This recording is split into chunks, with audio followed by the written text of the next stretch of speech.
News की team आपको दिखा रही है चंडीगढ़ में भाजपा राष्ट्रीय प्रवक्ता पुरंदेश्वरी की प्रेस वार्ता। देखिए स्पेशल रिपोर्ट कृति भूमि न्यूज़ के साथ। सभी को मेरा सादर प्रणाम। और 2 दिन से मेरी दौरा हो रही है हरियाणा में। पहले दिन मैंने तो कोर कमेटी से मेरा परिचय हुआ और उसके बाद स्टेट के जो पदाधिकारी हैं उनसे मिलना हुआ और फिर जिला। और आज मैं दोपहर भोजन के बाद मैं बूथ तक भी जा रही हूँ। महामंत्री होने के नाते हमको वैसे ही कुछ प्रदेशों का दायित्व देते हैं कि वहाँ संगठन के तौर पे हमारी पार्टी कितना मजबूत है, कैसे काम हो रहे हैं, इन सभी विषयों पर थोड़ा समीक्षा करने के लिए और नज़र डालने के लिए हमको थोड़ा 1-2 प्रदेशों का रिस्पॉन्सिबिलिटी देते हैं। और वैसे ही उसके अलावा और प्रदेशों में जाने का भी निर्देशन होता है ताकि हम वहाँ की जो स्थिति है वो सोशल हो, इकोनॉमिक हो, पॉलिटिकल हो, उन सब को समझने के लिए और इसके साथ हमारी पार्टी की संगठन की बातों पर थोड़ा नज़र डालने के लिए, थोड़ा समझने के लिए हमको भेजा जाता है। वैसे मुझे हरियाणा और गोवा जाने का निर्देश हुआ है और यहाँ मैं आज 2 दिन से, ये मेरी तीसरी दिन है, मैं हरियाणा में हूँ। और हमारी बैठक हुई, हमारी कार्यकर्ताओं के साथ मेरा परिचय हुआ, यहाँ के जो पदाधिकारी हैं, नेता हैं, उन सभी से मिलना हुआ। पहले दिन कोर कमेटी में मुख्यमंत्री जी खट्टर जी से भी मिलना हुआ, उनके साथ बैठकर बात करनी भी हुई। तो it has been an encouraging tour, I must say. Both it has been very, very encouraging from the party's stand of view is what I would like to say. And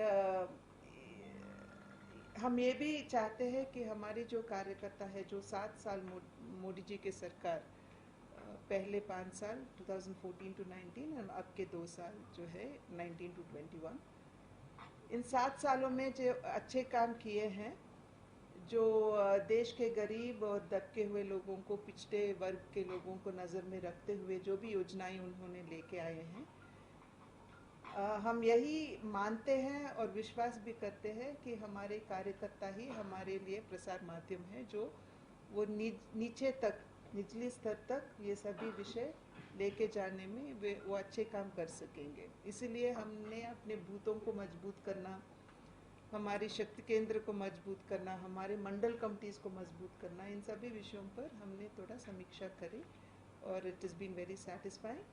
and हमारा विश्वास है कि आने वाले चुनाव में 2024 में जो चुनाव होगी, ज़रूर लोग भारतीय जनता पार्टी को आशीर्वाद देंगे और फिर से सत्ता में लेके आएंगे, वैसे हमारा विश्वास है। और इस विश्वास के पीछे हमारे मानना ये है कि यहाँ के लोग, हरियाणा के लोग, खट्टर जी की जो खट्टर जी ने जो सुशासन दिए हैं प्रदेश को, they definitely acknowledging it and फिर हमको आशीर्वाद देंगे, वैसे हमारी मानना है। कोई भी ये नहीं कह सकते हैं कि खट्टर जी की तरह भ्रष्टाचार के प्रति उंगली उठाकर नहीं दिखा सकते। वैसे मुझे केवल मैं कार्यकर्ताओं से नहीं, बाहर जब बात करती आई हूँ तो सबका मानना यही है कि डेवलपमेंट में ही ध्यान देते हुए खट्टर जी ने आज तक शासन देते आए हैं। और वैसे ही भ्रष्टाचार का आरोप खट्टर जी पर नहीं हो सकता है, वैसे लोगों से भी जानकारी आई है।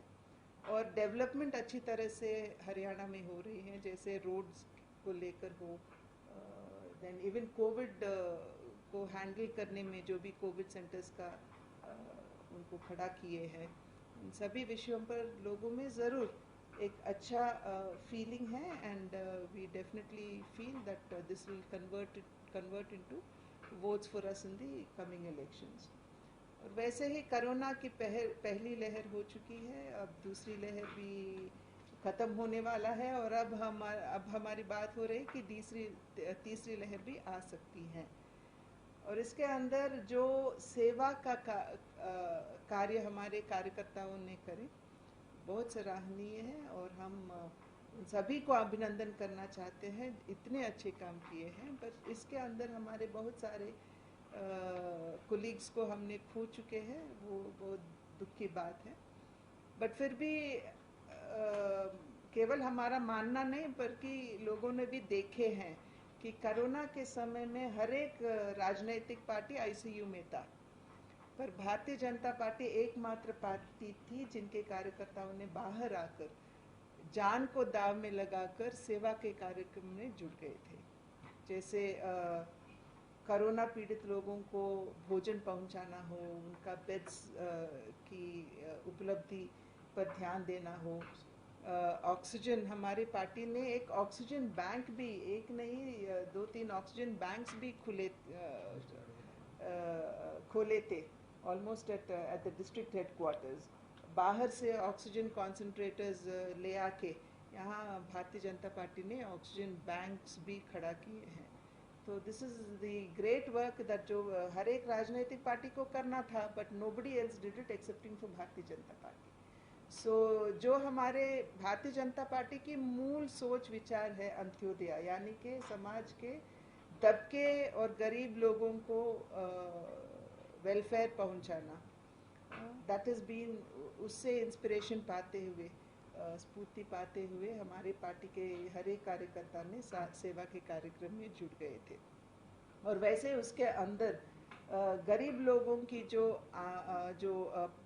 प्रॉब्लम थी या उनकी जो इश्यू थी राशन न मिलने का, तो प्रधानमंत्री जी ने अभी घोषणा भी कर दिए हैं कि दिवाली तक उचित में, विदाउट एनी, मुफ्त में या उचित 5 किलो का राइस दान एंड 1 किलो का दाल भी सभी गरीब लोगों को मिलेगा। सो yes, इन सभी विषयों को नज़र में रखते हुए we have a strong feeling that definitely Haryana में भी लोग भारतीय जनता पार्टी को अपने आशीर्वाद देंगे वोट के रूप में, और ज़रूर हमें फिर से सत्ता में लेके आएंगे, यही हमारा मानना है। ये 3 साल पहले अब वोट के चक्कर में कहाँ आ गया? पीट हो जाएगी सरकार, बहुत से काम कर रही है, 3 साल बहुत कुछ काम कर रहे हैं उसको। आज से हम ये बात कैसे कहना शुरू कर दें कि बहुत हमें जल्दी वोट में कन्वर्ट हो जाएगा, बहुत से काम किए हैं गवर्नमेंट के काम किए? नहीं, हर एक ज़्यादा कार्यकाल हमारा पड़ा है नहीं, फिर भी जो अच्छे काम अभी तक करके आए हैं उसको जारी रखेंगे ही। तभी तो उन्होंने It will continue to work, and definitely when we work for the welfare of the people, definitely they will want, ऐसे सरकार वो चाहेंगे जो उनके लिए काम कर सकता है। और इन जो पिछले सालों में सभी ने ये अनुभव भी किया कि यहाँ का जो सरकार है, जो खट्टर जी का सरकार है, वो भाजपा का सरकार है, वो लोगों के लिए काम करने वाली सरकार है। जैसे मैंने अभी बताई थी, भ्रष्टाचार के उंगली उठाकर सीएम की ओर कोई भी नहीं दिखा सकते हैं, और अच्छा प्रशासन भी दिए हैं यहाँ प्रदेश को। सो डेफिनेटली लोग चाहते हैं, लोग ऐसे पार्टी को, जैसे 2014 में जब चुनाव हुआ था, तब पूरे भारतवर्ष में सभी लोग यही चाहते थे कि एक परिवर्तन हो, ऐसे पार्टी को सत्ता में लेके आए जो देश को सुशासन दे सके और दृढ़ता से निर्णय ले सके, और सभी लोग उसका अनुभव कर रहे हैं। केंद्र सरकार ने ऐसा ही एक प्रशासन दिया था पूरे भारत देश को। तो इन द सेम वे यहाँ भी हरियाणा में भी खट्टर जी ने एक अच्छा प्रशासन दिए हैं, इसलिए हम मानते हैं कि ज़रूर लोग हमको आशीर्वाद देंगे।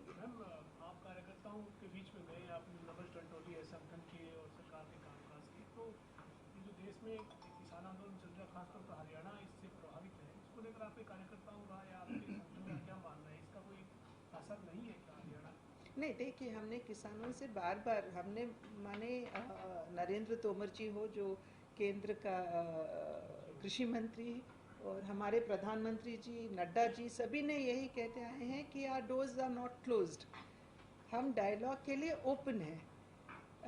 अगर आपको कोई प्रॉब्लम है, जो 3 बिल लेके आए हैं कृषि को लेके, अगर आपको उसमें कोई आपदा है तो आप हमसे बताइए, हम उसमें संशोधन लेके आएंगे। हमारे संविधान को भी 100 बार के ऊपर हमने संशोधन किए हैं, वैसे ही हम भी आर रेडी।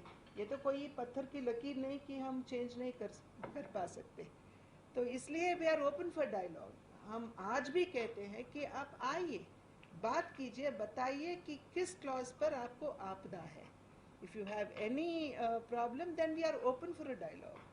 और अब तक तोमर जी बहुत बार किसान के जो संगठन हैं, उन ऑर्गेनाइजेशंस हैं, उन सभी के साथ बैठ के बात कर चुके हैं।